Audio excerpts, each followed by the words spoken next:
Selamat berjumpa kembali di dalam layanan audio Sahabat Seperjalanan. Hari ini adalah hari Minggu 6 Februari 2022. Tema renungan dan saat teduh kita dengan judul Menghadapi Pilihan Sulit. Menghadapi pilihan sulit. Firman Tuhan terambil dalam Matius pasal 7 ayat 13 sampai dengan ke-14. Silahkan sahabat seperjalanan melihat ayat lengkapnya. Demikian bunyi firman Tuhan. Masuklah melalui pintu yang sesak itu, karena lebarlah pintu dan luaslah jalan yang menuju kepada kebinasaan, dan banyak orang yang masuk melaluinya. Mari kita berdoa. Bapa yang di dalam sorga, kami diperhadapkan dalam hidup seringkali menghadapi pilihan yang sulit. Kami akan memilih yang mudah, namun seringkali justru tidak benar, atau memilih yang sesak, namun itu adalah pilihan yang benar. Kami mau belajar memilih pilihan yang sulit dengan terang kebenaran firman Tuhan. Dalam nama Tuhan Yesus kami berdoa, amin. Shalom sahabat seperjalanan yang dikasihi Tuhan. Menghadapi pilihan sulit, dari kita terbangun sampai kita tertidur, kita menghadapi pilihan demi pilihan. Dan pilihan yang kita ambil akan menentukan apa yang kita akan tuai di masa hidup di kemudian hari. Karena pilihan adalah sebuah taburan yang kita lakukan. Sahabat seperjalanan, cukup menarik di dalam firman Tuhan yang kita baca. Dalam Matius 7 ayat 13 sampai 14, kalau kita memilih pilihan jalan yang lebar, itu dikatakan menuju kepada kebinasaan. Namun memilih pilihan yang sesak, itu adalah menuju kepada kehidupan. Mengapa ayat ini memberikan pilihan yang sulit?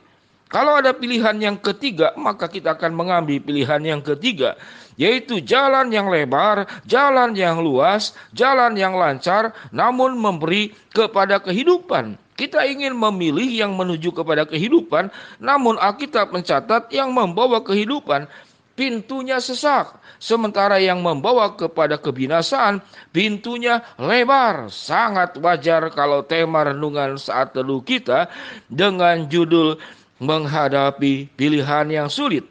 Dalam kehidupan kita akan diperhadapkan kepada banyak pilihan sulit. Saya banyak melihat di TikTok dan juga tayangan-tayangan di media sosial. Kalau kita memilih calon istri yang cantik, maka dibutuhkan biaya yang besar. Karena cantik itu mahal. Harus memelihara rambutnya, memelihara kulitnya. Dia juga tidak mau mungkin, maaf bukan saya menduga-duga ya, dia akan jaga kulitnya, mungkin tidak mau ke dapur karena dapur itu akan berhadapan dengan minyak dan mungkin akan terluka, akan tersiram dan banyak hal yang menyulitkan. Sahabat seperjalanan yang dikasihi Tuhan, demikian juga banyak sekarang itu lelaki-lelaki yang modis, lelaki-lelaki muda yang disebut dalam beberapa istilah itu lelaki yang bukan lagi ganteng tapi cantik, lelaki yang menjaga kesehatan kulit, menjaga, bahkan ada lelaki yang memakai lipstik. Saya pernah menemukan hal itu. Sahabat seperjalanan yang dikasihi Tuhan, itu dalam hal mencari pasangan hidup. Namun wanita-wanita dan lelaki-lelaki pekerja keras, wanita-wanita yang sederhana, lelaki-lelaki yang pekerja keras, seringkali kesederhanaannya itu tidak mengumbar tentang kecantikan luar, pesona-pesona luar. Dan buat saya dan sahabat seperjalanan, ada banyak aspek pesona luar itu seakan-akan itu jalannya lebar, jalannya luas. Demikian juga di dalam bisnis banyak yang tertipu. Seakan-akan jalannya luas, jalannya itu lebar, pintunya luas dan pintunya lebar. Tatkala Anda investasi 600.000, dalam setengah tahun Anda akan mendapat keuntungan 600 juta. Siapa yang tidak senang dengan semuanya ini? Sehingga sahabat seperjalanan yang dikasihi Tuhan, sesuatu yang nampak indah di depan, sesuatu yang nampak menjanjikan di depan, seringkali itu kita perlu sangat berhati-hati. Ada banyak sahabat seperjalanan tatkala berkonsultasi dan minta didoakan kepada saya lewat WhatsApp, dia tertipu oleh sebuah, katakanlah, sebuah tawaran, sebuah ajakan yang pada akhirnya kemudian menghancurkan kehidupan yang bersangkutan. Baik dalam bisnis, baik dalam relasi, baik di dalam banyak aspek. Itu seakan-akan luas dan seakan-akan itu menuju kepada kehidupan. Namun kita sering kali berjumpa dengan jalan yang luas. Jalan yang katakanlah lancar. Seakan-akan lancar dan seakan-akan luas. Namun itu menuju kepada kebinasaan. Namun tatkala kita belajar hidup dengan benar, hidup dengan tulus, dengan ikhlas, tidak menyimpang ke kiri dan ke kanan, dan memahami satu perkara, bahwa sebuah keberhasilan itu melewati sebuah proses. Sehingga ada sebuah kalimat bahwa proses itu tidak akan mengkhianati hasil. Hasil yang baik dengan melewati proses yang baik pula, dan proses yang sulit pula. Jadi sesuatu yang sulit, sesuatu yang berat, seringkali di penghujungnya justru adalah kehidupan. Di penghujungnya adalah kebenaran. Di penghujungnya adalah kesuksesan yang diperkenan oleh Tuhan. Sahabat perjalanan yang dikasihi Tuhan, kita sering mendengar sebuah kalimat, tidak ada yang gratis dalam dunia ini. Dan itu sangat benar. Tatkala Yesus memberikan sebuah kehidupan kekal, itu melewati jalan yang sulit, bukan jalan yang luas dan lebar. Melewati via dolorosa, jalan yang sulit, jalan yang menuju kepada salib, jalan penderitaan, jalan pengorbanan, jalan yang tidak hanya penuh dengan keringat dan air mata, namun jalan yang melewati juga tetes-tetes darah yang harus kita keluarkan. Yesus berdoa di Taman Getsemani, peluhnya itu seperti tetes-tetes darah. Ditinggalkan oleh murid-muridnya, disalahpahami, dihujat, kemudian disakiti secara fisik, dihianati secara kata-kata.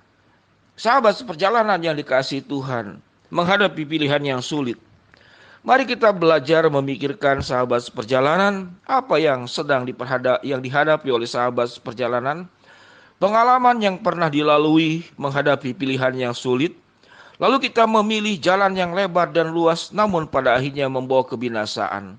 Atau sahabat seperjalanan punya pengalaman memilih jalan yang sesak, jalan yang benar, jalan yang diperkenan oleh Tuhan. Begitu sulit proses yang dilakukan, namun tetap bertahan di dalam kebenaran.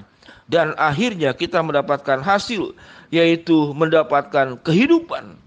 Baik kehidupan yang membuat kita itu diberkati oleh Allah, memberkati orang lain, tidak merugikan orang lain. Itu adalah jalan yang tidak mudah.